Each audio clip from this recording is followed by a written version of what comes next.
All right, good afternoon, and welcome to the American Enterprise Institute. My name is Nat Malkus. I'm a resident scholar here in education policy at AEI. Welcome to today's event, Ensuring Second Chances Are Not Second Rate, a conversation about or on high school credit recovery. I've been doing work focused on credit recovery for a couple of years now, and this can seem sort of like a sleeper issue, but I think it's vital that it gets talked about, so I'm appreciative to everyone here and everyone who's joining us via live stream for this conversation today. Let me give you a quick overview of today's event. It's fairly straightforward. I'm going to hog the podium here for the first little bit and present some background on credit recovery, some of my work that's focused on sort of administrative data, and a look at some sort of emerging work that we haven't quite got to publish yet on a survey of credit recovery policies across districts.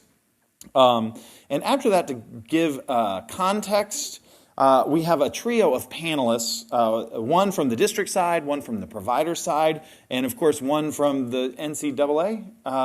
We'll figure that out when we get there, but I'll leave you to wonder about that. But yes, Danielle Cox-Jones from Chicago Public Schools is here with us, Cheryl Vidot from Apex Learning, and Nick Sproul from the NCAA. And that panel will be moderated by my friend Adam Tyner from the Fordham Institute. And we'll take questions, or we'll have a moderated Q&A at that point. And then finally, we'll take some questions from folks watching on live stream via the internet and folks here. The event is being live streamed, and also the full video will be available as soon as we conclude. Thanks to all those watching at home or late at the office, wherever you are. We do have a hashtag for the event. We encourage you to comment using hashtag AEI Credit Recovery. And if you have questions at the Q&A time and you include that hashtag, we'll try and monitor Twitter and see if we can't get those in. And with that, I'll sort of start my PowerPoint here and get us started. So credit recovery, if you came to this event, you probably know what it is to the degree that you can know what it is. Credit recovery is actually not a clearly defined term. It's sort of an umbrella term for a whole bunch of different programs. Without a perfect definition, I've drawn one from the U.S. Department of Ed publication. It calls credit recovery programs those that allow high school students to recover course credit for classes they previously failed. And this can be through in-school, online, or mixed modes, rather. And students earn course credits to complete their diplomas and avoid falling further behind in school. So that may actually be narrow. There's other folks that will include non-online in credit recovery programs, but there's three main factors here. One is these are makeup courses. Students are trying to make up for credits that they've been struggling to attain. They're delivered at an accelerated pace. So the effort is to try and get these credits delivered in less than a full year, full semester of school. And frequently they're in an alternative model, not the sort of traditional brick and mortar classroom model. And what these programs can do is, well, they decrease time to completion. And that is given that a student is struggling in school. Without the credit recovery, they might have to repeat a year of school, do a summer term, or something like that. It also reduces the number of dropouts. Now, a lot of times we'll talk about graduation rates and say how credit recovery is directly related to graduation rates. And while that's true, the focus of credit recovery programs are not just to boost graduation rates. We have to give the benefit of the doubt that these programs are trying to give supports and opportunities for students to stay in school. And they do raise graduation rates. Now, this is the graduation rate for the country from 2011 to 2017. In all those years, we've had record highs, and they continue to rise. And this is part of the reason that credit recovery is offered. It is an effort to help more kids cross the line to graduation.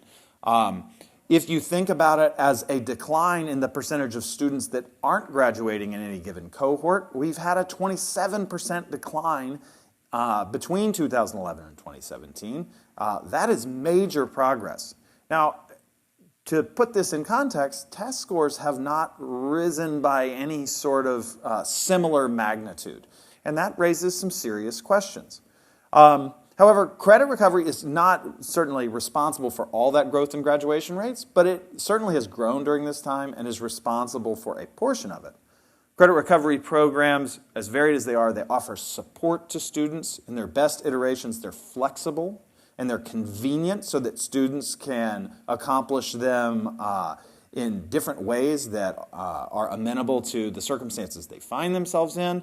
We certainly hope that they maintain rigor so that students that go through these programs are actually meeting the graduation requirements that students would get through original coursework. And if all goes well, they're going to return students to the path of success. This is sort of the case for credit recovery. And as we'll see later, credit recovery is such an established part of our system at this point that it really isn't going away for anyone who may be a critic of it. The important thing in my mind is to figure out how do we set up guardrails to make sure these programs do well. So that's the case for. The case against actually starts with the same set of graduation rates. Folks that are wary of credit recovery programs have doubt about sort of the validity or whether these are actually markers of increasing the percentages of students that are meeting the same expectations that we hold for diplomas, for delivering diplomas to students, and they wonder, are these really valid increases, or are we sort of gaming the stats? It's very difficult to know this across the United States. So to have an argument that is grounded in some reason, we certainly want to study these things. Unfortunately, most of the time, the sort of press that comes to light on credit recovery programs is not necessarily positive. I'll show you some examples here that sort of cast some doubt. Now, this is actually from a newspaper in Tulsa, and this is a glowing article. It's this summer credit recovery program doubled the number of graduates from 43 the past year to 44 this year. This is just this past summer. And so that's very good, and one of the person quoted in there was very impressed by the effort that many students put into the program, including some earning an entire semester's worth of credit in a single day. So you can see that when this is the glowing press you get, that there's room for some suspicions. And Tulsa is not, so I'll also add that those 84 students, Tulsa is a fairly small district, those 84 students raised Tulsa's graduation rate by 7 percentage points. So if you're worried about the validity of graduation rates, I think that, at least in Tulsa, we need to make sure that that program is actually fitting the burden that we're putting on it. And it's not just in Tulsa. Slate has done a good bit of work on credit recovery over time. Their comment in this line is that online courses can be too easy, and some districts like that. We've seen other problems in Atlanta, Los Angeles. In Los Angeles, one of the sort of things that cast doubt is in, I believe it was early winter, 54% of graduates were on track. They got that up to the 70s just 3 months later. When graduation time came around, those kinds of increases, again, they raised doubts. And in DC, we've had our own problem. Now, this 34% of graduates who received diplomas last year in violation of policy, that was not all credit recovery. In fact, the bulk of that was absence violations. But 18% of students had taken credit recovery courses without failing a course first, which was a direct violation of district policy. Of course, the 72% graduation rate in DC that year would have been less than 50% had those students, strictly followed policy. In fact, you can see DCPS graduation rates. This 2017 rate has a marked decline in the year after that scandal broke, and there was a replacement of the head of the district. And there's still questions about, that's been, there was a scandal. The ship was tightened and it went down, but there's still an open question about whether we are still at an accurate reflection. So the press is often bad. Of course, that is a very selective look at credit recovery. People do not usually write articles about there's a moderately successful credit recovery program in this district. We don't see that. So it should be noted that the plural of anecdote is not necessarily data, but certainly some cause for concern. So what do we know? I think that practice in these areas has not really kept up or research in these areas has not kept up with practice. Let me just lay out a couple of the pressures that may be a couple of factors that may push credit recovery participation up. I mean, one is graduation rates, as we've seen. These are reported to the state, they're reported to the federal government. There's pressure on schools to raise graduation rates. Another that should be clearly recognized is that most people don't want students to drop out of high school. That is a bad thing. And any method that we can do that is valid to get kids to not drop out should be pursued. So there's a lot of pressure to find solutions to students that need supports.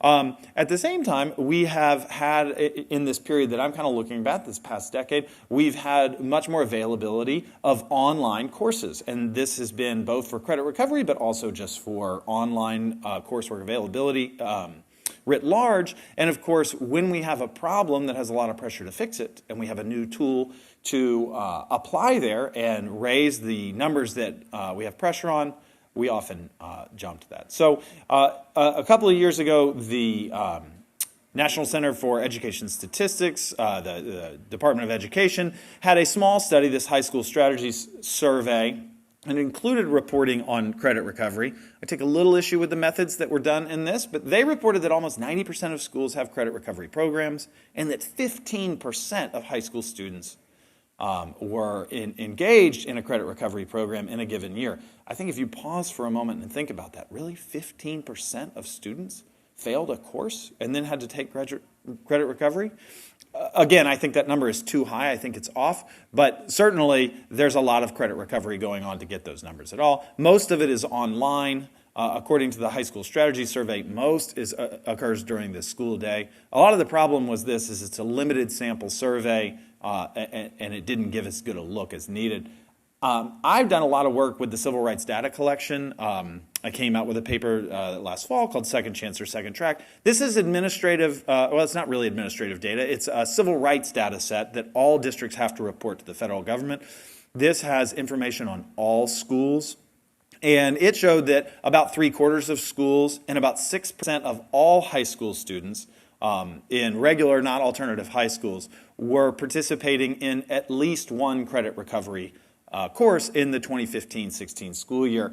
That's a lot less than 15%. Again, I'll leave it up to you to judge whether 6% is a lot. And I'll also note that asterisk by high school means that's all high school students. So that's the number of students in 9th to 12th grade. I will note that we're pretty sure that most students taking credit recovery in high school are in the 11th and 12th grade, so that percentage is probably higher there. The limits on this data do limit what we can know, but it's important, I think, to look at the distribution of schools. So this is the distribution of schools by their percentage participation reported in the CRDC. You'll see that those reporting that they either don't have a program or that none of their students were engaged that year in credit recovery is about almost 1/3 of schools, and then another 20% of schools had between 0 and 3%. So this is half of schools have pretty low credit recovery participation or none at all.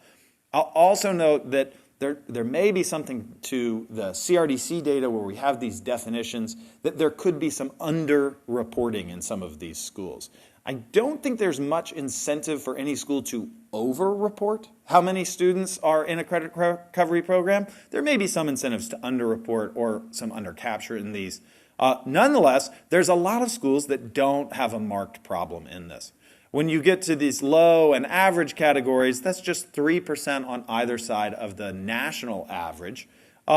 It's ascending as things do. Where I get concerned is with these two categories I call elevated and peak.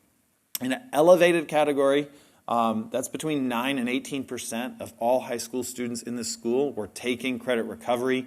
That's got to, you're going to ask that, wow, what's the percentage in 11th and 12th grade? It's, probably edging on the high teens and 20s. It's quite a bit. That is 14% of schools and 32% of all credit recovery participants. It's these peak schools that I'm very worried about. These 8% of schools have 18% or higher participation. They're censored over 50%, so I just dropped them. Those 8% of schools served 39% of the reported participants in that year.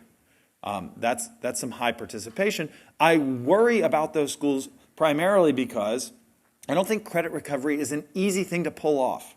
I mean, let's just think about it for a second. What are we asking schools to do? They're going to deliver instruction to students who have already shown that they've struggled. They're going to do it in a shorter period of time, often online, so with less teacher incentive, and they're going to get them to meet the same expectations. That's a tall bill. When you're doing it with a lot of students, it's an even tougher bill to fill. So let's look a little bit more at these schools. If you look at school poverty by these categories, you'll see that it rises, but if I just sort of impose, and this is just a drawn line, it's not a scientific line, but you can see that it sort of accounts through the minimal, low, average, and elevated, and then you can see how poverty really jumps for those peak schools. At the end there, to 60% poverty. Minority composition, you can sort of see the same jump for these peak schools.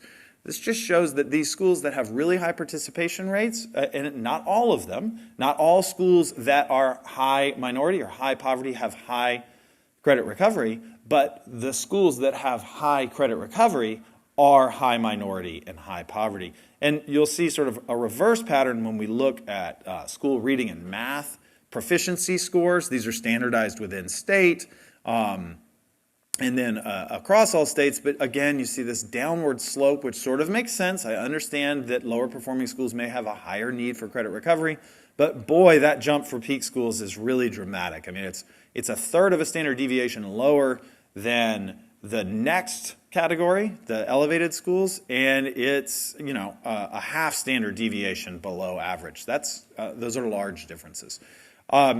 I looked at a number of other statistics on these schools that were available in the CRDC in the second chance or second track. You can look in there, but everything from algebra to AP to participation to test scores to suspensions to absenteeism has this same jump. In the more disadvantaged, the more struggling direction for peak schools. There's only one thing that I found that the peak credit recovery schools stood out in sort of a better way, and that is for 4 years running, they had higher graduation rate increases than all these other categories. Again, this is sort of some worry that are we creating these programs as sort of a second track to graduation that may not be up to standard? That's an important thing. Adam Tyner from the Fordham Institute, who's here, and I'll introduce him later, wrote another paper overlapping a little bit with my work. He looked at some of the largest districts, and I just think it's interesting to see that on the one hand, we see sort of an overlap. On the other hand, we don't see a totally different thing, which means that the largest districts are sort of fitting in the pattern. Of the 50, 5 or 10% did not have a program. It's a little bit lower, understandable. 11 or 22% had higher than 10% participation. If you recall back, I had elevated in peak as 9% or larger at 22% or 24% of schools. So it's sort of right in line with these distributions. These are the 20 largest districts. Again, the sort of similar pattern. We have a lot of these large school districts that do not show real high participation rates. I will again say that there's some anecdotal accounts, if you sort of look at some of the news accounts that I've been paying attention to over the past couple of years and sort of line them up with some of these counties like New York City. Do they really only have 2,500 students engaged in a year? I don't know if that's accurate. So again, I'll just note that there is a potential for underreporting in some of these. But many districts have tame participation, and then many have higher. You'll see that our neighboring Montgomery County here has one of the highest among these at 16% of all high school students. So I'm really concerned with policy here, right? There's lots of pressures to use credit recovery. It can be used well, I'm quite sure of it. It can certainly give opportunities to students that need it to graduate, to avoid becoming dropouts. The prospects for dropouts are not pretty. It is something to avoid. So my question was, well, can I find out something about the policy that districts employ? So we looked at a random selection of 200 high schools with at least 10% participation. And we went through their websites to look for 7 data points to just see, what are they doing? How are they treating these different potential things? So we asked, when can they take it? Do you have to fail a course first? How do you replace the grades? What's the format or mode of instruction? Is there a limit to the eligible courses? And is it focused on 12th grade students? Well, 48% of these reported that they delivered it during the school year. But the more important thing is that 30% of them did not even say when this was available. It just wasn't made clear, okay? And that's a little frustrating. Do you have to fail a course? Well, 18% of them said, no, you don't. And we can talk later about why that actually may make sense. It seems bad, but it may make sense. It doesn't necessarily make sense that 44% of districts just didn't have any information on it. The grade replacement, it was sort of split, but 80% didn't explain how the grades might be replaced after you take a credit recovery course. The format, 35% had this mix or blended. 11%, just 1 in 10, reported that they delivered it in class instruction. Again, 40% didn't say whether it was online or whether it was in class. There was just no mention of that. As far as eligibility, also mixed. 62% did not mention it. One of the highest percentages we got was the number that actually explicitly mentioned that 12th graders were a target for credit recovery. That was 43%. Of course, there is, no mentions is a no, so read what you will. 15% of districts had 0 information on credit recovery, and they had 10% of their students engaged. These districts had a band schedule up. They had a football schedule up. They had cheerleading tryouts up, but they're not doing their due diligence when 10% of their students are engaged in a program for which you can't find anything about. 40% of these had 1 of our 7 data points answered on their website. This was a concern. I wasn't ready to let this go, so we've been following up now, and this is not finished, but we're surveying 200 high participation districts, a different 200, different random sample, 10% or more. Phone and online, multiple facets of credit recovery with an inclusive definition. We've gotten a 40% response rate, which quite frankly is not too shabby. And actually we're at 40.5 because we got another one today. So we're at 80 districts and climbing. And it's a random sample of high participation districts. It's not a huge sample, but it's enough. So let's look at some of these. These are some of the basics. And I'll just riff on a couple of these because I think they're important. One is a quarter of districts don't call this credit recovery. We ask them, do you have a program that does this? Yes. What do you call it? Well, we don't call it credit recovery. Well, it's pretty hard to study something when it goes by different names. So I think that this is indicative of credit recovery programs that they really can vary. They vary how they're set up. They vary in their modes. They vary in when they're available. They vary in what they're called.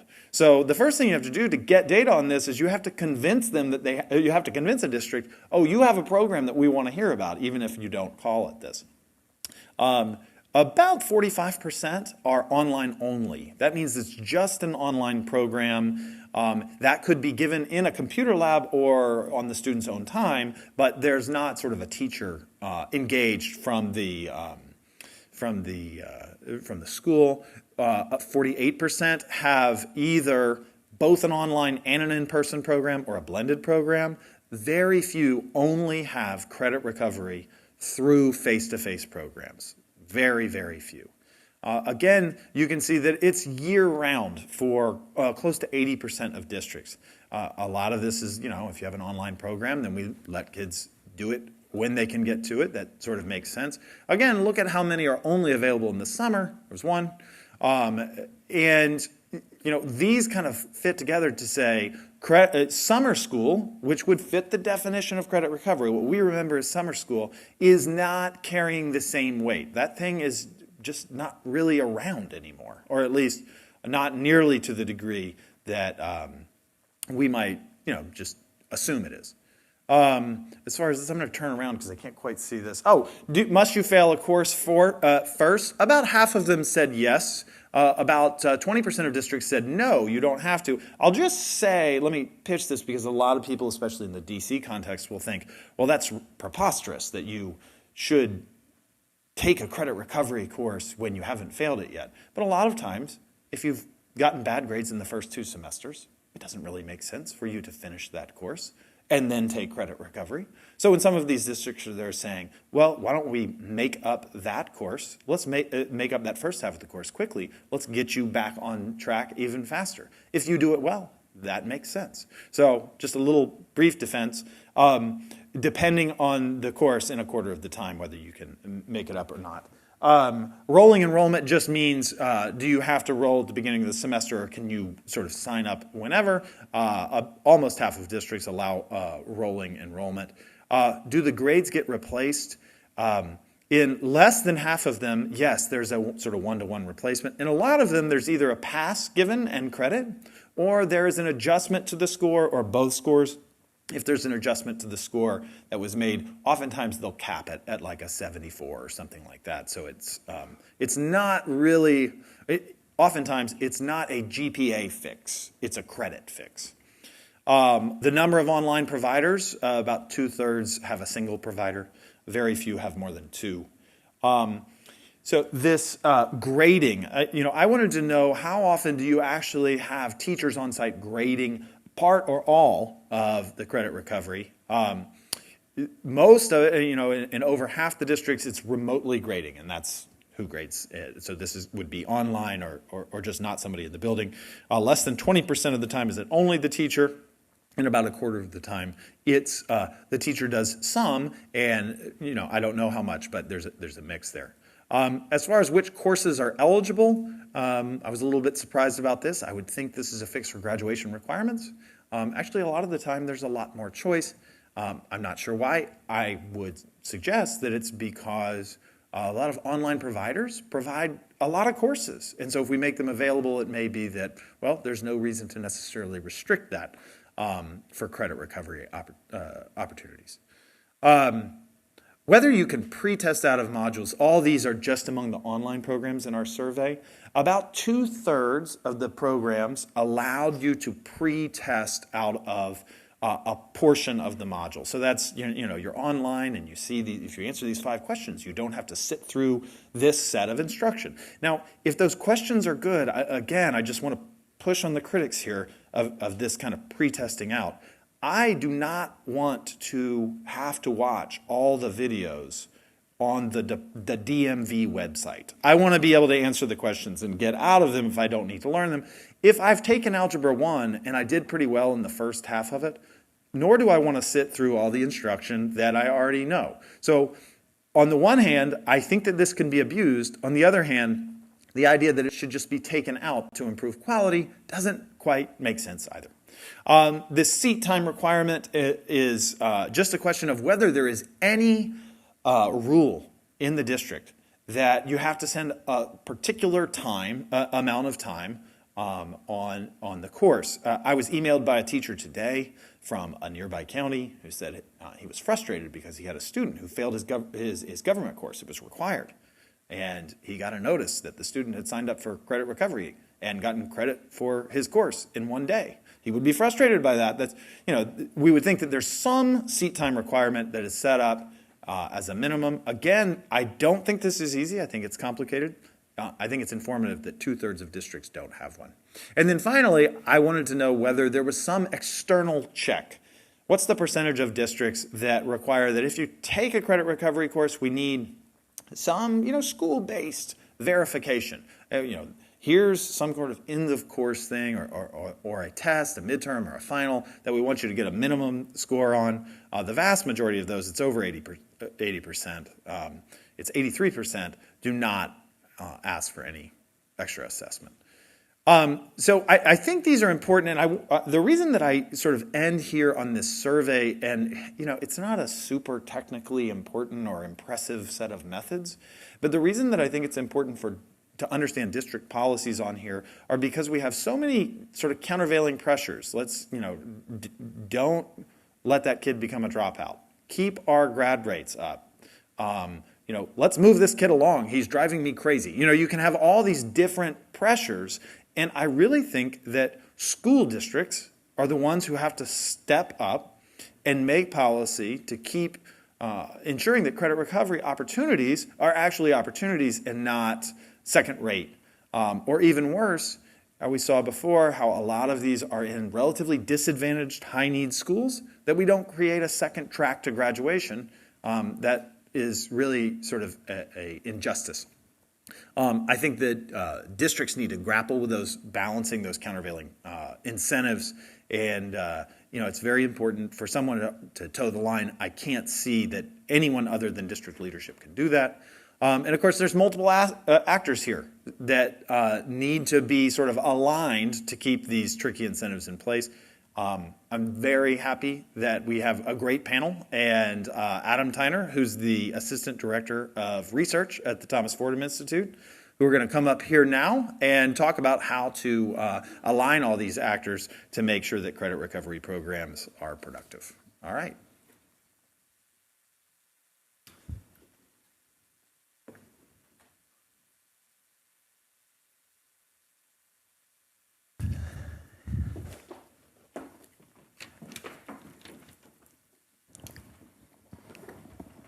Everybody good to go?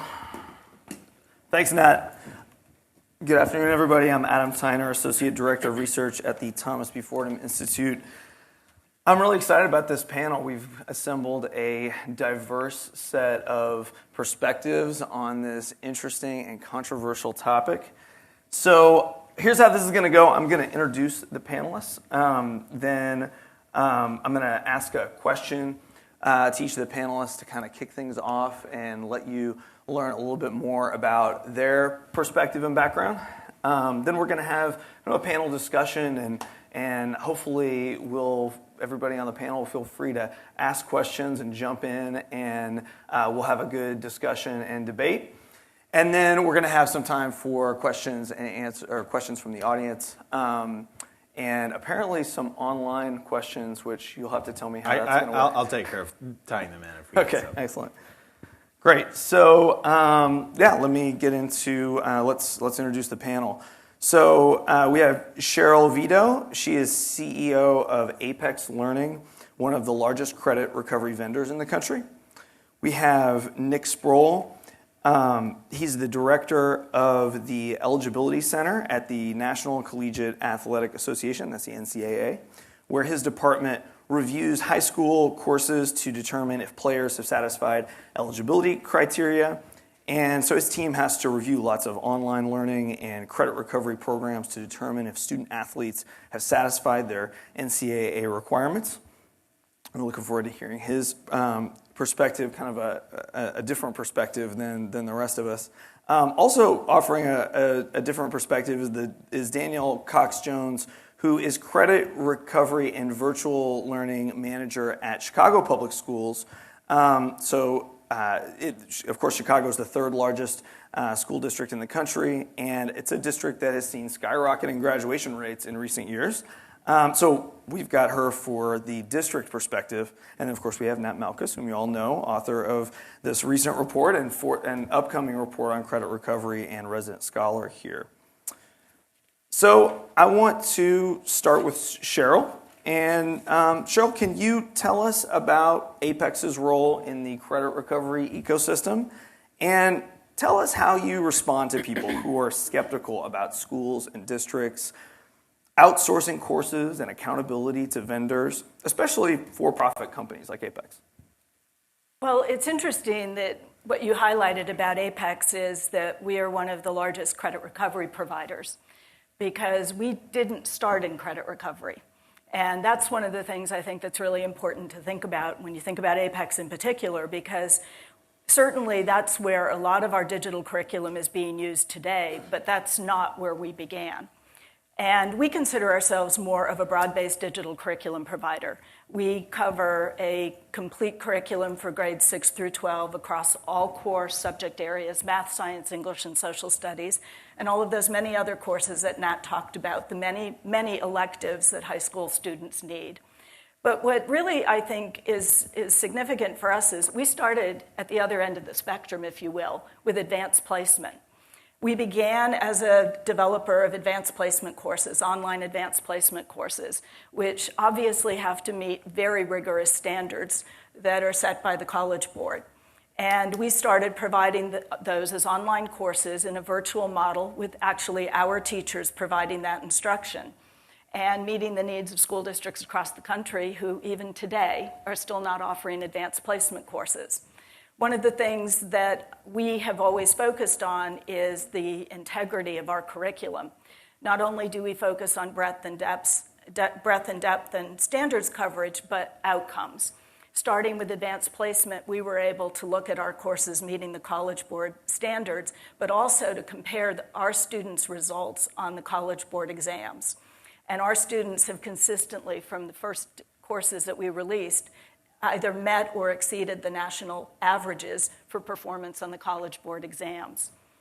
As we started to move beyond advanced placement and developed a general studies program, we started out developing a college prep program. And we were surprised to find that most of the demand for our program, our curriculum, actually came from school districts who wanted to serve students not being successful in the traditional classroom.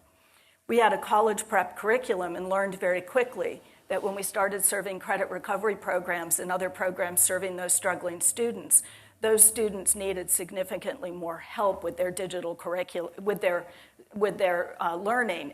And so we started to build a lot of supports and scaffolds into our digital curriculum to support those struggling students. The reality of a teacher in the classroom, particularly when you have, if you look at the data that Nat showed earlier, you have so many students who are below proficient in math and reading. It's no surprise to me anyway when you look at that data that you have so many high school students not meeting expectations and needing to either repeat courses or need support. Classroom teacher can't meet the needs of all students. Digital curriculum is unique in its ability to really provide unique supports and scaffolds to meet the needs of each student. I really can't imagine how a district with the diverse needs that their students have for credit recovery, why they're there, could meet those unique needs without something like digital curriculum. You'd have to have very, very small group instruction for a classroom teacher to be able to meet unique student needs. So when people talk about concerns about credit recovery, I point to all of the challenges that teachers have in schools today that digital curriculum and high fidelity credit recovery programs can really help to address and provide opportunities for students who wouldn't otherwise be able to be motivated to stay in school and graduate. I want to turn to Nick now. Nick, I think you have a pretty unique perspective on this credit recovery issue because you've studied many of these programs themselves with an eye to the kind of accountability and quality questions that we've been talking about. But in the role of kind of a quality assurer yourself, since it's important to the NCAA that schools and coaches aren't taking advantage of academic rules to get student athletes to qualify for competition. Tell us about your experience and give us your gut reaction on how the public should view these credit recovery programs. You bet. First of all, thank you for putting this on. I think this is a great topic for folks to talk about. In order for student athletes to be eligible in their first year of competition at a Division I or Division II college or university, they have to be eligible coming out of high school academically. So you can think of the NCAA Eligibility Center as a giant office of admission for 100,000 students a year. To do that work, we work with high schools all over the country, 30,000 plus high schools, to determine what counts in the calculation of that eligibility for each student athlete. So you could go to the high school that you graduated from, or maybe that your kids currently attend on our website to find out what counts. We began seeing strange transcript designations about 10 years ago. When we see transcript designations on transcripts that we don't recognize, we ask the school, what does this mean? We began receiving end-of-course printouts for hundreds of students, and we were really troubled by what we saw. We saw what was reported by Nat, and others have observed as well. Students were getting credit for a semester's worth or a year worth of credit for courses that were completed in a matter of days, sometimes in a matter of hours. And in one extreme case, I saw a student who completed a semester of Algebra 1 in 1 minute. And it's challenging to say that because that shock has worn off on me over the years. But I think it's an important anecdote because we know that it still happens. We share that information with our member institutions, the colleges and universities. Student athletes are unique in that they are held accountable for their academic performance until they graduate, and so are their coaches. And coaches are perhaps more incentivized to have students who are college ready than admission offices in some cases, which is a unique thing. And so in response to the concern from our member institutions, we did develop some parameters around what constituted an acceptable online and credit recovery experience that's centered around, number one, the role of the instructor. So in order to try to get at some of the concerns that we had, we said that in order for a program to be approved for NCAA purposes, there has to be ongoing and regular access and interaction throughout the duration of a course for the purposes of teaching and evaluating and providing assistance to the student. So in other words, it can't be a help desk model. The second thing is that there has to be a defined time frame for completion. We don't say what the minimum time frame has to be, but we expect schools to have their own quality control mechanisms in place to ensure that students aren't racing through courses in academically unsound time frames. The challenge for us is we want to be open-minded to innovation in the field while also guarding against the propensities for shortcuts and abuse that we have observed. I think that the public awareness of this is still relatively nascent, and I'm thankful for this conversation because I do think that if we care about authentic learning experiences for students, we really need to take a strong look at whether this is providing that. Well, so just briefly, you've been in the weeds of all this stuff. What is your kind of gut reaction on how we should view, how the public who maybe doesn't know much about this should view this? I think when credit recovery is done well and it prepares students for the next step in their academic trajectory, that's wonderful. That's not what we see most of the time. Most of the credit recovery programs that we look at are designed to do the things that go against what our requirements are. In other words, they're designed to get kids through the system as quickly and in some cases as inexpensively as possible. And that can create circumstances for students where they're not being served well. Danielle, I want to turn to you now. It's fantastic to have you here as somebody who works in a large district that has to wrestle with a lot of the issues that we've been talking about so far. Can you tell us about your experiences at Chicago Public Schools and what you see as the district's role in ensuring quality and accountability as students take these kinds of courses? I think for me, being in this role now for 2 years, I've seen different variations of credit recovery and how the district has handled it. And now actually being at the helm of it, the biggest thing for me is ensuring that we are able to provide credit recovery with fidelity. One of the things I know, graduation looms over everyone for the students, that everybody wants the students to graduate. And I do too. I want them to be successful and to go on to that next level. But we've got to make sure that we do the things right and in order. I was a little appalled watching going through as Nat was going through the data, and in that whole thing of students taking credit recovery courses and they haven't failed yet. I'm just appalled at that. I really don't understand that. I'm appalled, but I'm not surprised to a certain extent because I've heard it. One of the things that I do work hard to make sure that in the district that we do is that, no, you have to fail first. I got a call last week from a counselor saying, this kid needs credit recovery. And I said, have they failed yet? And they said, no, they're in the class now. Well, if they haven't failed yet, then no, they don't need credit recovery. And I encourage them to go and talk to the teacher to work something out, figure it out. What can the student make up? Can they do something? But I can't give you credit recovery because you haven't failed yet. And the same question came up, well, can't we do something? Can they just take another class? No, we can't do that. So my stance in this position is ensuring that we build a program with fidelity and also with support for the students so that everybody coming in kind of knows which way traffic is flowing and which way we have to go with it to make it work correctly. So can you talk just a little more about fidelity? Because it seems like there's a lot of pressures on districts to raise graduation rates. There's other kinds of pressures. There's fiscal pressures on districts to not spend, not overspend. They may have, there's scarce resources of teachers and money.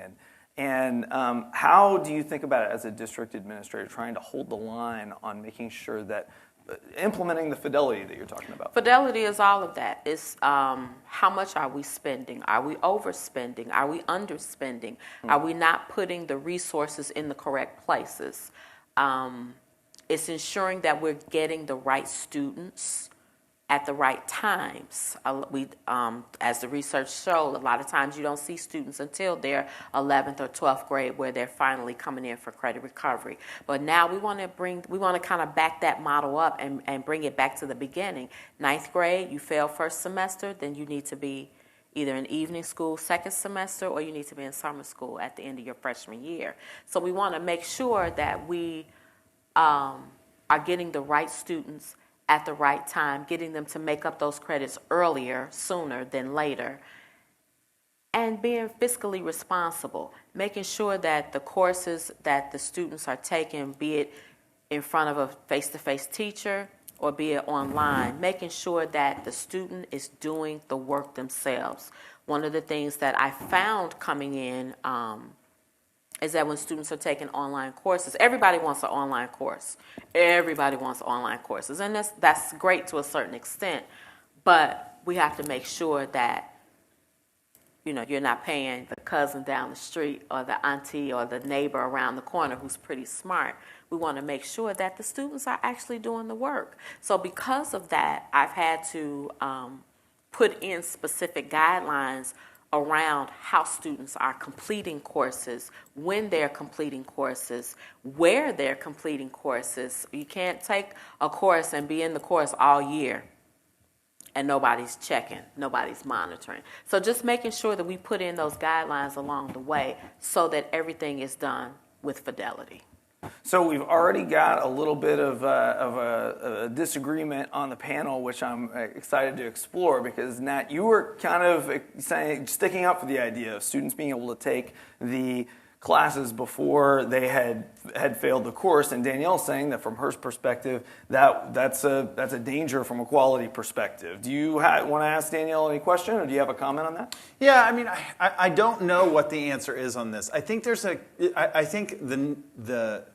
my first instinct was to just say, well, I can't imagine why they would need it. On the other hand, if I'm thinking about my student, my son, who has not failed a course yet, but if he failed his second semester in algebra before I straightened him out, I would not necessarily want him to have to wait until the end of the year. Now, I think it's certainly plausible that in a district they could say that teacher needs to catch that student up independently. I could also see it being responsible for a district to say, we're going to use this online content to recover the credit for that semester and move them along. Now, I think you can do both wrong, and you can do both right. I just don't want the sort of knee-jerk response to be, that's not the way this should go because there's one size fits all. And I'm interested, Cheryl, to take a question to you on the provider side, because I've talked to a bunch of folks that have said, Apex is good curriculum. Apex is harder than the original stuff, right? So there's some quality there, but an Apex course is not delivered in the exact same format in every district, right? I mean, there are things that you provide, and there's also ways that the districts decide to implement it. And I just wonder how much variation you can see by district decisions.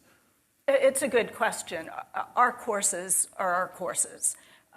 There are some providers who offer different courses for credit recovery than for original credit. You see less of that today than you used to, but our courses are all the same courses. And we do see districts having different goals for how they design and implement their program. So we've learned we need to provide flexibility so that a district can implement as they choose to implement. And when our courses are used for credit recovery, they are often used with what we call a prescriptive model. Not always. In some cases, and in particular to meet the requirements of Nick sitting to my right here, districts. Let's not do that. Your organization's requirements, but good requirements. I mean, they are the requirements. We find many districts will use our courses and require students to do the complete course, and again, complete all of the work in the course. We do have districts that are looking to do what we would typically call accelerated credit recovery, and it's really up to the district how they choose to implement that. That's where you want to give students the opportunity, you talked about this earlier, accelerate through material that they've already mastered. Because if you force a student, in many cases, to sit through what they already know, they're probably not going to stay even in the credit recovery classroom. So we do find districts have a lot of different goals and objectives. And we've built in a lot of different types of instructional management features to accommodate that. When we go in and work with the district, we start with what are their goals and objectives. We provide best practices documents. We provide extensive services, implementation strategy, and planning. And we work with our districts to define, ideally, a program of very high fidelity, and then we work with them to monitor that program on an ongoing basis. We also have built into our platform a lot of reporting and tools that can help a district determine, is there something amiss with their program? We can tell you when students finish an assessment in under a minute. And perhaps there's something you might want to look at there with your students to see what they're actually doing. So we've built a lot of that in so we can help our clients monitor their programs and ensure fidelity. So you said the course is the course, but how customizable are those? And I mean, you can speak to Apex's courses, you can speak more broadly if you want, but it seems like as districts interact with the vendors, they may negotiate or change things like, for example, what course grade do you have to get to pass? Do you have to do 59.5% or do you have to do 75%? Or what is the bar for passing? Is it customizable? And how does that work? So a good question about grading. And if it's a district using our courses with their teachers, we don't actually determine what passing is. The district determines what passing is. And they're the ones who give the final grades. We give, if it's a computer scored assessment, our platform gives a score based on just how much the student did. But final grades are always up to the district teacher. One thing that's interesting, though, and relevant, I think, to the conversation about, these programs, one of the things we have in our platform is something called mastery-based learning, and it's actually to keep students who aren't being successful from racing through a course from start to finish, even though they're failing everything. And so what it means is you set a mastery level that a student has to attain on every computer-scored assessment before they can move on. What's interesting, I have always found interesting, is in many of the credit recovery programs that we support, the district mastery level is higher. They set it higher in their credit recovery programs using our courses than it is in the traditional classroom. So they're actually setting the bar higher for the students in their credit recovery program. Now, that's up to them. That's up to them. Mm-hmm. We give them the ability to set the mastery level. Mm-hmm. So I have a question about, we've talked about incentives and pressures, talking about districts and everything. I have a question about, I guess particularly for Danielle and for Nick, but I think any of the panelists might be able to weigh in on this. I'm curious about the incentives for students. Presumably students have a long-term incentive to learn something and be able to get a good job someday, but probably their short-term incentive is probably what's driving a lot of their behavior, and they probably, a lot of them at least, might just want to get the credit as fast as possible with the least amount of work. So is there a danger to the regular courses that students are taking when they know that they have credit recovery as a backup option, as we've seen? That's at best a backup option. Sometimes maybe they could do them concurrently. Is there any reason to be worried that students are going to perform differently, behave differently, study more or less in their regular class, knowing that they have credit recovery to fall back on? Or maybe that's a misplaced concern.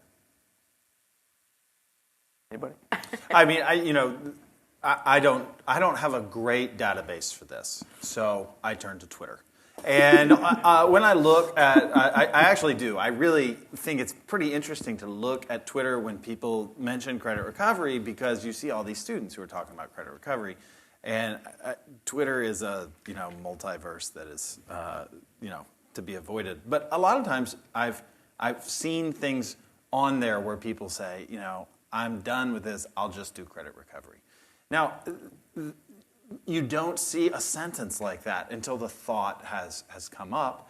And we've seen some of these districts where they have situations, where the reporters say, well, I had this kid who finished a semester of geometry in 2 days.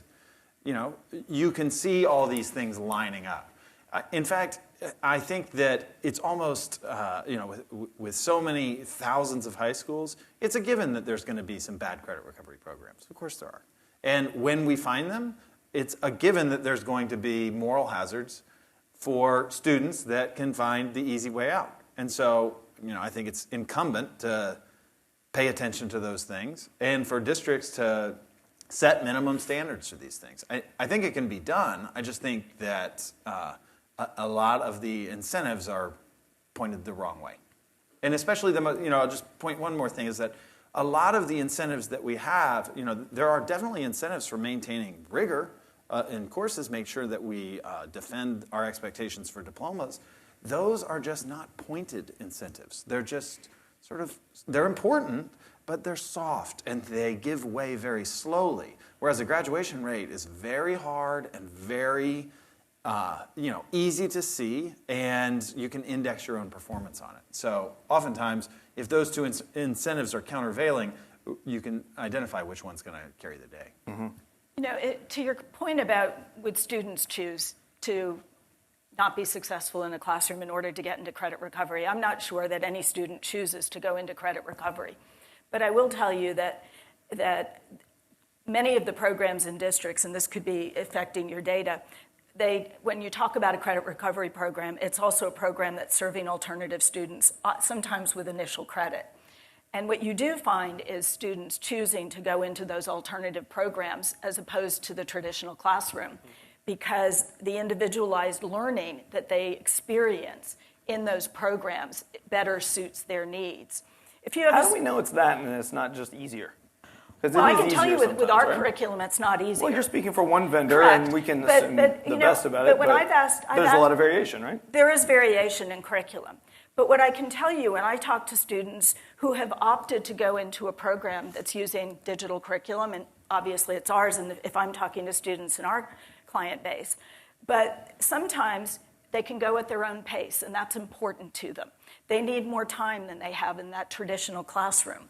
And that's what leads them to getting behind, which leads to them failing the course and requiring credit recovery in the end.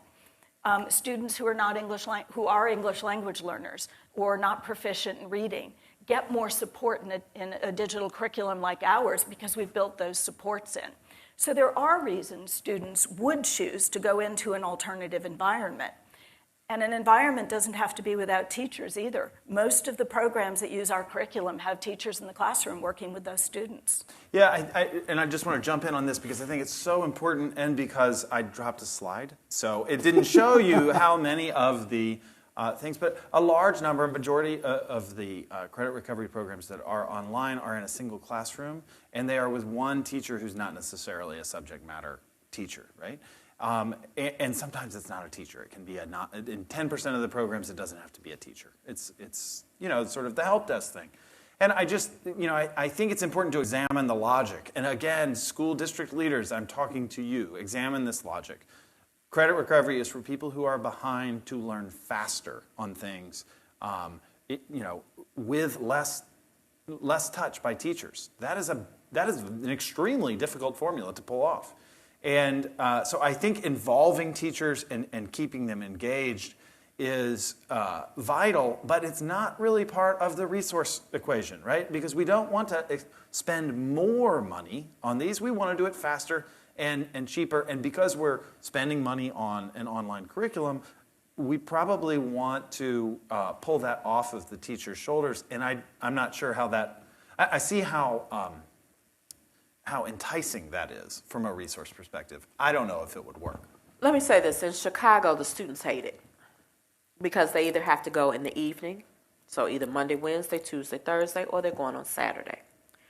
So we have evening school, Saturday school, and then also summer school. They don't like it. You have those students that are in alternative programs, as Cheryl's talked about.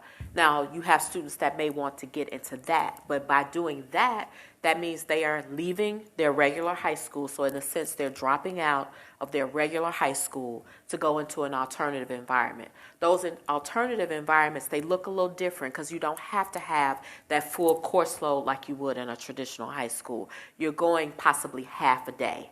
8 to 12, 1 to 4, something like that. So that frees a student up to be able to work or do other things if they have a family, that type of thing.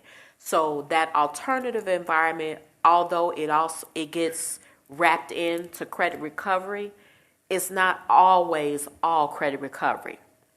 But like I said, in Chicago, the students hate it. They do it because they have to. They do it because they have to, want to graduate. So it becomes a necessity that they have to do it. So I want to talk I want us to talk for a minute about quality. We know that, we think maybe some of these, at least one panelist thinks some of these programs are good, and we think that maybe some of them are good. We know from a tsunami of anecdotes in the media and corruption scandals and lots of other information out there. Maybe it's just anecdotes, but at some point it gets to be a signal that we know there's a lot that aren't high quality. And Nick was speaking to that in his opening remark. So Nick, I think you've been in the weeds of more schools' credit recovery programs than certainly anyone here and maybe anyone ever. Can you tell us how, what you've seen, how should districts and schools think about choosing vendors? And feel free to name names if you like, but also feel free not to if you don't want to. But what can we do to get them to choose high quality, rigorous vendors when it seems like they often have an incentive to do the opposite? Yeah, you asked like 17 questions there. So I'll see if I can. How do we get schools to pick good vendors? So we have seen a lot. We've probably reviewed thousands of programs over the last 10 years. Quality is a word that we are very careful to stay away from. Our role is not to ensure quality because quality is a tricky word to define. Our role is to guard against abuse and to try to create systems that prevent that scenario from happening. I would answer your question, Adam, by saying it's less about the vendor that a school or a district chooses, and it's more about the decisions that they make locally once that point of transaction between the vendor and the district has occurred. So once they have purchased whatever system it is that they're going to use, they have to make decisions about some of the variables that Nat is collecting in this research that is ongoing about, can students test out? What is the proficiency rate required within a given module? Do students have to fail the course beforehand, et cetera? Those local decisions drive what the outcome ends up being for the student. So what we end up hearing a lot is when we say to a school or program, sorry, we can't approve your credit recovery program, they'll come back and they'll ask, well, what do we need to do to change? How can we meet your requirements? We really want to help get our students eligible. And our response is often, almost always, we don't want to be the tail wagging the dog. It is important that you create a system that meets the needs for your student population. The challenge then becomes, what are the outcomes we desire? And this is where I'm maybe taking my NCAA hat off a little bit and just putting on my education nerd hat. I think there is a conversation to be had about what the desired outcomes are for education, and are we pushing students in the right directions, and do sometimes we create these incentives that create these environments that aren't necessary if we had better options for what outcomes we're more clear about what outcomes and options we wanted for students. Adam, I do want to add just a couple of things onto this that, in just talking with people in the field, I think are really impressive. One is that I talked to a teacher in a district, and he said, For our credit recovery program, every kid that signs up has to sign a waiver that they know that this program will not receive credit from the NCAA. So, I mean, it's out there. And I've also talked to another district, and they said, we have 2 credit recovery programs, one for NCAA and one for everybody else. And it's more expensive to do that unless you're really saving some money on one. And that is a resource question for a district. And, it's, again, when these things are, this is pretty in the weeds, right? I mean, this is not like front and center at the board meeting most of the time. So it does need to be brought out into the light and examined carefully, because that's 2 tracks of credit recovery. There's the NCAA qualified and the non in the same district. I call that a problem. With that, we're going to move on to our question and answer portion of the evening. So I guess we have a couple of rules I was told to give you. One is please say your name and affiliation if applicable. The other is that I was told I was supposed to say you have to ask in the form of a question. I would say, particularly if you're a student or a teacher or someone who has touched these issues from a personal level, I wouldn't mind a very, very brief comment, like less than 30-second comment. But please don't go droning on about your life story, or I'll cut you off, or the rest of the crowd might start booing you or something. I encourage that. So don't get booed. Ask a short question. And I guess, who wants to ask a question? Checker. And I think wait for the microphone there. All right, well, hurry up. Checker Penn with the Fordham Institute. Are the states AWOL here? Everybody says district, district, district. Is there no state quality control in any of this, like you get from an end of course exam, for example, in a state where everybody in the state gets judged by the same standard? Model short question. Nice job, Checker. There are some state regs that I have seen. A lot of the ones that and I haven't done a survey of this, but the ones that I've seen are forcibly permissive instead of restrictive. So that is that you can't set up guardrails in places that I thought districts might want to, as far as number of concurrent credit recovery courses a kid could enroll in, not in North Carolina. Another thing that's troubling about this is that even when there are state policies, we've seen cases where the schools and the districts didn't follow those policies. Right here in DC, there were rules that said you're not supposed to take the credit recovery class at the same time as you were taking the regular course. And then we found out journalists dug in, did heroic work to uncover the fact that that was happening all over the place. So state policy, even when it exists, isn't always being followed. It's just another reason to, I think, be concerned. Your point about state end-of-course exams is a good one. In states that have end-of-course exams that do require credit recovery students to take those exams, there's an objective measure. But there are districts and states that if a student is in credit recovery or there are alternative diplomas that they can qualify for, where even though they're end-of-course exams, students in a credit recovery program don't have to take the end-of-course exams. And you saw in Nat's data that his survey, many districts don't have an objective measure, and they're only looking at the results that the students are getting in whatever program they're in. And if it's an easier program with easier assessments, you're going to have higher passing rates, higher results, but maybe not demonstrated student learning. I can tell you, as one digital curriculum provider, we've worked very hard to try to get efficacy data showing how our students perform on end-of-course exams. It is remarkably difficult to do that. Right here. David Steiner, Johns Hopkins.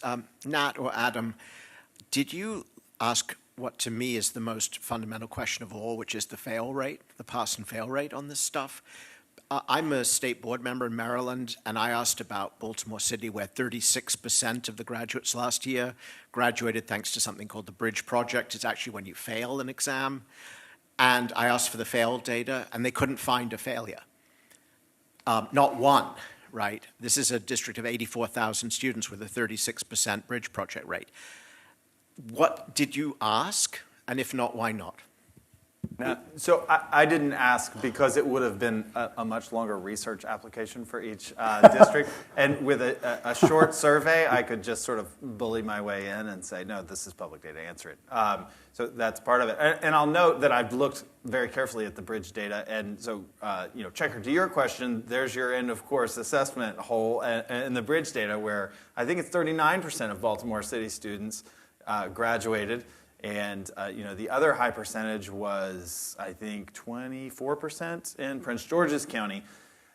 So what do we see there? We see in Baltimore and PG is where we have sort of this second route to graduation. The same sort of patterns we see in the really high participation, or there's a kinship there with the most historically disadvantaged counties in Maryland and the most historically disadvantaged schools. Showing high rates of credit recovery. And Checker, I just don't know how the state is, I'm certainly sure there are things that they can do. I think that the real solutions here have to lie with the district superintendents. And I really hope that, all local papers don't go out of business because that's who will hold feet to the fire. We do. It's not private. Elementary or high, I don't know the actual numbers for elementary. High school, we are at about a 15% failure rate for high school students. Is that before credit recovery? Before credit recovery, yes. Okay. You're talking about the fail rate of the credit recovery program, though, right? Oh, well, I'm sorry. Of credit recovery, it's smaller than that. At credit recovery, we're at maybe about a 10% rate. 10% of the students that attend credit recovery do not finish for whatever reason. Sometimes there's a second question you need to ask, not just the passing rate, but the completion rate.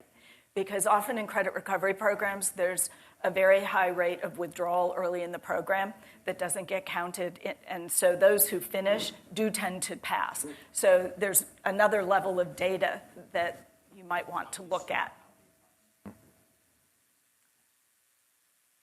Back here. Hi, my name's Jessie, and in my former position, I studied accountability for alternative schools. And my question is, I don't know a whole ton about credit recovery, but I was a little bit surprised to hear that a lot, like you mentioned, credit recovery programs are trying to meet the needs of the NCAA in terms of what is quality or not, or what will be eligible. And that's just a little surprising to me, so I wasn't sure if there were any other federal sort of mechanisms that lay out what a credit recovery program needs to be, or other educational institutions besides the NCAA, because that's just a little surprising to me that an educational program is trying to sway to meet the needs of an athletic and educational institution. But I was curious if there are others that are also key players in this space. Credit recovery? Well, I just think you underestimate the power of college athletics. I'll have you know, we have an office at 1 DuPont Circle, all right? No, I think that the NCAA is setting a floor for their particular concern, which is those athletes, and that's why they have this incredible perspective. And Nick does have an incredible perspective, but it's also a sharp relief into the idea that the Department of Education doesn't have a definition for credit recovery, right? So, this is the nature of education in America, is that, especially this thing, it grew from the ground up. We may not be used to that, but that's why we're seeing such wide variation. And we should corral it from some level. I don't even think there is a mechanism by which you could corral it from the Short federal answer is level. no, right? Yeah. I think we have time for one more question. Oh, sorry, Nick, did you want? We would love to not be in the business of doing this work. It's important to note the types of work reviews that we do go far beyond credit recovery. We review and investigate schools that aren't schools because they're incentivized to cheat kids through the system. There's a lot that we do that's quasi-regulatory because there's an absence of other quality control mechanisms that take place. And so we are often viewed as a proxy for quality, even though we actively try to resist that. I think we have time for one last question. Gentleman right here. Hi, my name's Chris Rogers. I'm with ASA, the School Superintendents Association. And I'm just thinking for low-income districts, smaller districts aren't quite the size of New York or Chicago public schools. Are there any best practices or resources for them to locate vendors? I'm assuming that really be on the state level, but still, I think there'd be some research out there on it. Good question. How to find if you're going to have a credit recovery program, how do you try to do it right? Danielle, yeah. What I do for me, and especially coming from, as you stated, some of the smaller districts, it's about the partnership. It's about what does that vendor offer? What are you looking for? Making sure you lay out your requirements, what you're looking for, and trying to see if that vendor can meet those same requirements. And if they can become a partner. It's not just about a service back and forth, because it is, but to a certain extent, there has to be a partnership there, because that vendor should really be your partner, your thought partner, if you will, to kind of maybe help you think through some things, maybe help identify some areas that maybe you hadn't thought about because you are a smaller district and don't have the relationships, if you will. It's about how do the two of you work together to get whatever your end result is to be. So if that end result is graduation or filling in the blanks for those different things, it's about, and I mean, you have to go through that process to, so to speak, vet your vendors, see what they offer. What is it, something that you want and that you feel that you can use, and what's that partnership and that relationship going to look like? I think that, we can wait for states to do it. I think that there's an opportunity here. I would love to see teachers' unions play a role in here. They have a concern that pushes back against these countervailing pressures. And maybe, I don't know, something like an association of superintendents, right? That might be able to get in the game and pool some knowledge and pull together those best practices.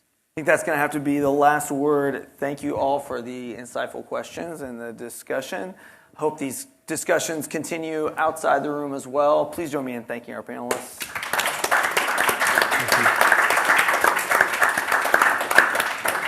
All right. Thanks. Thank you so much for coming.